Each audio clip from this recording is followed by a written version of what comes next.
Welcome to a roller coaster of a world record in this video where the world's first round 800 plus has just been achieved on Cold War Zombies. This beats the previous world record of round 601, which was held by 4 players, and this was all achieved in a solo game. Now, what makes this such an incredible story is this high of a round has never been possible before. I got recommended by one of the previous world record holders to check out this historic game being streamed on Twitch, so I hit up a mad lad who has now become a legend in the high round community and was more than happy for me to share his historic achievement with you guys, as well as talk to him directly and interview him for this video. So before we go any further, I want to give a huge congratulations to rPikachu, who has achieved this incredible new world record. I'll have his Twitch link in the description. Once you're finished watching this, please go and check him in the description box, show him some love and hit him with a follow. And I just want to make absolutely clear to you that the footage you're seeing in this video is from his perspective, streamed from the very beginning all the way to the end. I've been given permission to use in this video. Now, rPikachu is no stranger to high rounds. This has been playing high round zombies since Black Ops 3, but it was only until the recent release of Cold War that he was encouraged by his friends to pick up the controller again and go for high rounds, holding the previous record for highest round on D Machina of round 525, as well as hitting a world record round 255 on Ascension with no Gobblegums and no Juggernog. And we'll be talking one-on-one with Pikachu in a little bit, but let's go over this historic world record, closing in at round 823. Now, what makes this record even more unbelievable is his entire game was played on a PS5, running the PS4 version of Cold War. There hasn't been a single Cold War high round run on console that has ever lasted as long as this record, meaning this run has lasted longer than any PC high round run so far, which normally always end in a crash, but Pikachu's game didn't even crash. He unfortunately had a power cut, and unfortunately there just isn't anything you can do when that happens. So let's go over Pikachu's strategy. Now, if you've ever seen high rounds on Firebase Z, you will know all about the strategy in the weapon lab, which was created by the MC Zombie Slayer. Now, going over 823 rounds is going to take us a little while, so let's instead split this up and start by explaining how he sets up this strategy. Between round 1 and round 10, all Pikachu did was do trials because he wants to get the Ray K as early as possible. Now, this is simply just luck of the draw whenever it will drop for you, and then began opening up the map and activating the 3 reactors. With all those points gathered, he can upgrade the Ray K to tier 2 Pack-a-Punch pretty much straight away. Between doing that and buying stamina, his next moves are basically trying to gather points as quickly as possible by burning through the rounds, by starting up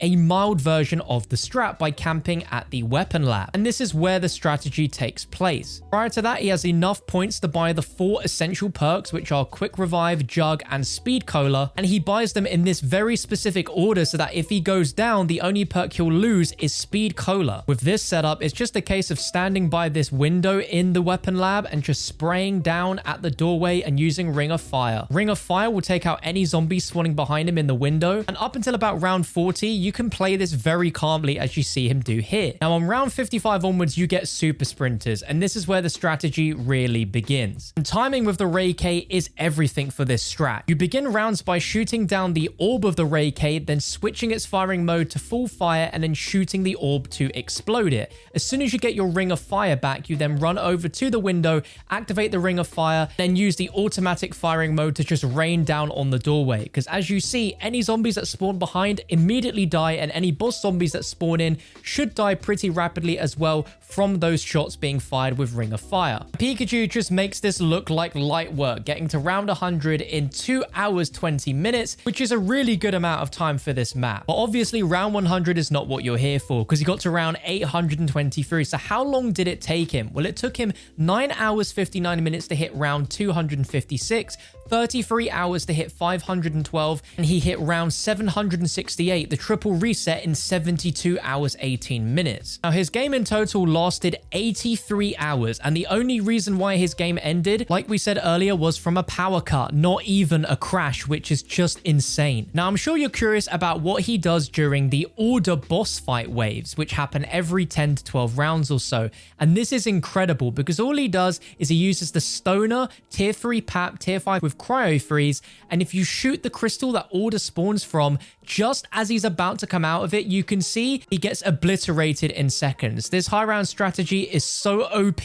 with the Ray K that the stoner is only needed for those Order rounds. Now, I'm sure at this point you still have more questions, and I've got answers for you, my friends, as I interviewed Pikachu to learn even more about his world record run, the game itself, and learn about the high round community. And honestly, he had fantastic conversation both on video and off video. This was just a really awesome chat. So we are joined now live with Pikachu. How are you doing today, my friend? I am doing absolutely fantastic. How about yourself? Yeah, really, really good. Happy that I've gotten to speak to you because this is a whirlwind of a world record that we got to talk about here. 823. Now, we've already spoken in the video about how this is the highest round ever achieved so far in Cold War Zombies. So we've spoken about this a little bit off camera, but for everyone watching, how long have you been doing high round zombie runs for? So I've actually been doing high round zombies for about 5 years now. It started back in Black Ops 3 when a friend of mine actually introduced me to the Zombie World Records website, where each map had a different round that was the highest, and they told me, hey, I feel like you might actually be good at this. And so that's when I started playing casually, and then it slowly started turning into a grind. And so I did that for about 2 years, and then I had to leave the community because I went to university, started working a lot full time, and then I was introduced to Cold War when my friend was actually like, hey, I saw this video of this high round on the first map. I feel like you can beat this. And I thought it was like interesting. I'm like, well, I haven't touched Call of Duty since Black Ops 3, so I'll test it out. And it kind of helped because at the time I couldn't work for a couple weeks because I tested positive for COVID. So I had to stay isolated. I had to keep myself occupied in my own vicinity. So it was interesting how everything all kind of unfolded in its own way. Yeah, it's literally like a really fortunate series of events where having that isolation period just gave you nothing but full focus on Cold War Zombies, and you've turned it into, like, you know, a really impressive, sizable Twitch channel, which you guys should definitely check down below. And you streamed the entire round 823 run. I'm curious, how many times did this attempt take you? This was actually my 4th attempt at the map.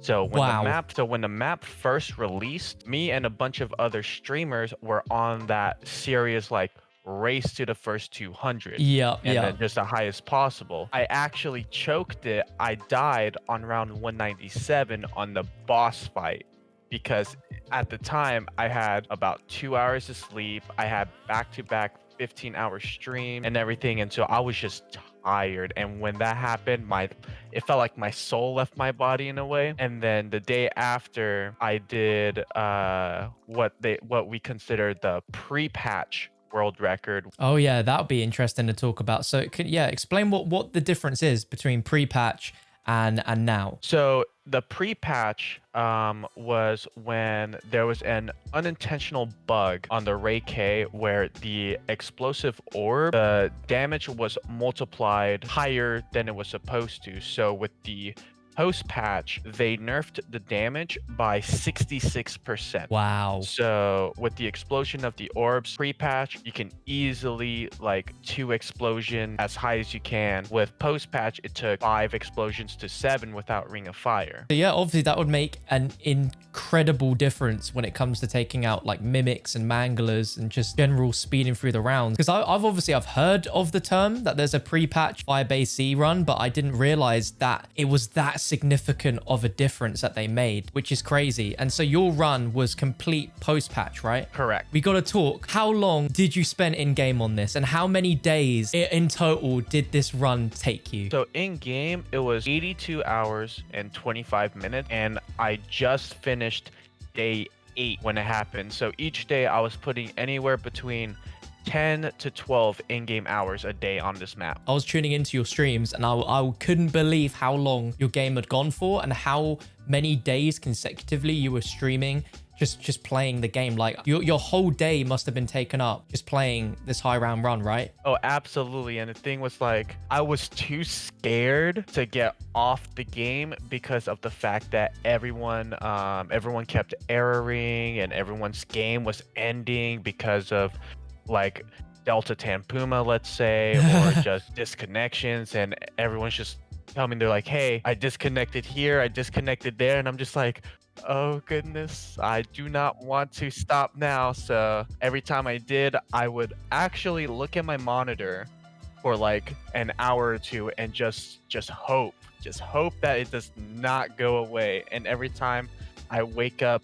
to it, it's just like another shock. Another thing we got to talk about is the fact that this high round, it's just so unheard of in terms of what system you used, because you played this on a PS5, which is notorious for just not being a smooth console. It's quite buggy, and the PS5 version of Cold War, I would not recommend. So you ran this on the PS4 version, which is a lot more stable, but I didn't expect it to be this stable. The thing with the PlayStation 5 version, which is why none of us run it, is the fact that every time you play it, it just feels choppy. Like and all types of movement just feels irregular, and within the first like 3-4 hours you'd have to restart a run because of, you know, disconnections, crashes, etc, etc.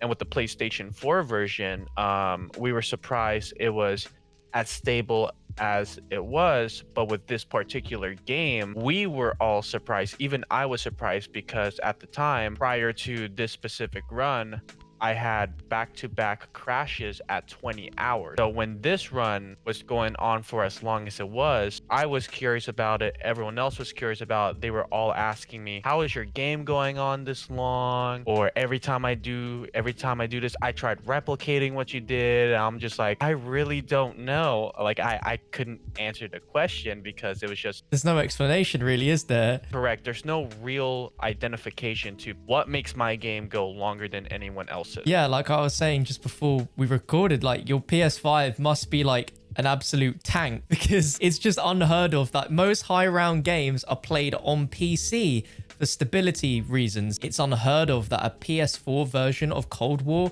has stood the test of time. In Cold War Zombies term, I don't think anyone's had a game run as long as yours in zombies without crashing, which is, it's just incredible. The thing that makes this even crazier is the fact you're going again. Yes, I am indeed going again. Explain a little bit, like, you know, how the strategy works for those that haven't tried it before and the risks involved, because like you took quite a few downs, but the thing is the downs aren't necessarily even a big deal in Cold War, because it's about how you recover. And correct. You had the best recovery that I've seen from any strategy. So with the strategy that I did, it was a strategy founded by MC, which we were in weapons lab. Yep. So we keep the door leading to Speed Cola closed. That way you only are left with a 2-directional way for zombies, but it's still a 5 spawn, because the majority of the spawns are outside of weapons lab, and you just have the zombies coming up from the window. And so with the strategy, you basically have to implement the rotation between shooting the harmonizer and the disturber of the Ray K, but you have to implement the reload cancel, because when you initially shoot the orb and try to switch, there is a split-second delay that is very noticeable, and you will get overrun really, really fast.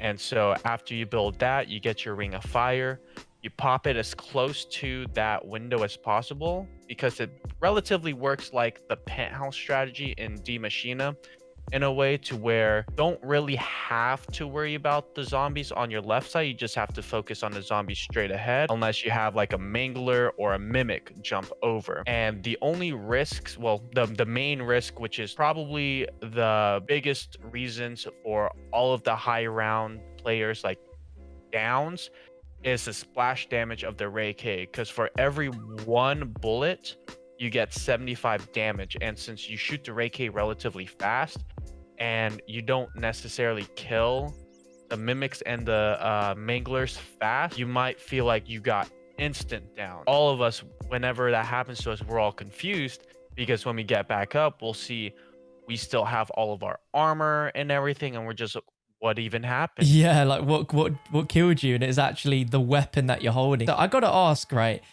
Are you worried that this record is gonna be broken at some point by someone else? Oh, absolutely. No record is safe. Not one single record is safe. So it might not be from a well-known high rounder, but there's going to be someone along the way who's going to have the game that I have. And with that, it still motivates me to play it again, because I know that since I got to that round and I didn't even crash, my power went out. So that kind of indicated to me that this record is still pushable. Yeah. And we were speaking just before when Cold War came out, that Puffy Muffin, another awesome Twitch high round streamer, was saying, you know, round of thousands possible. And with your record and the fact that it wasn't a crash, it was a power outage, round 1,000 is definitely possible. I love it. Like I said to you before we started recording, I love showcasing these because I want to show like the wider community that there is so much talent that's just waiting to be, you know, discovered when it comes to zombies in all sorts of different things, like, you know, with high rounds or, you know, just any other things. So I definitely recommend you guys go in the description and check out Pikachu right now. But just before we go, I want to ask as well, for those that are watching that are, you know, feeling inspired to try and jump into Cold War Zombies Firebase Z, or even D Machine if they felt like it, to try and break the world record high round, do you have any tips? So my best advice really is take time to know the map. The more you know the map and the more that you run it, the more attempts that you put at the map, the more experience that you gain. And with each game, you know what mistakes not to do and what kind of things that you might be able to get away with. So with every single run that I did, I kind of took a piece of that game and I put it into this game that I might have, you know, I could have done better, or, you know, maybe I could have gotten a little faster and everything. So it's all a learning experience. How long can you do it without messing up? Because at some point in time, you will make a little hiccup here and mess up somewhere. So it's more of a kind of keeping your brain engaged and not keeping your eye off the screen, because especially with Firebase Z and how chaotic it can be, if you take your eye off the screen for even a second, that's the difference between you still being up or you taking a down. And there we have it. It was an absolute pleasure talking to Pikachu, allowing me to showcase his incredible achievement. And as we wrap up this video, I want you all to go in the description, go ahead and follow rPikachu on Twitch. If you've got a free Twitch sub, go ahead and use it, as this man has created Cold War Zombies history. And the fact he's going again and he might create history again is just ridiculous. He's an incredibly talented high round player and he definitely deserves you guys checking him out. I really hope you guys enjoyed this video. If you did, be sure to leave a like, rating and subscribe, but I'll catch you in the next one.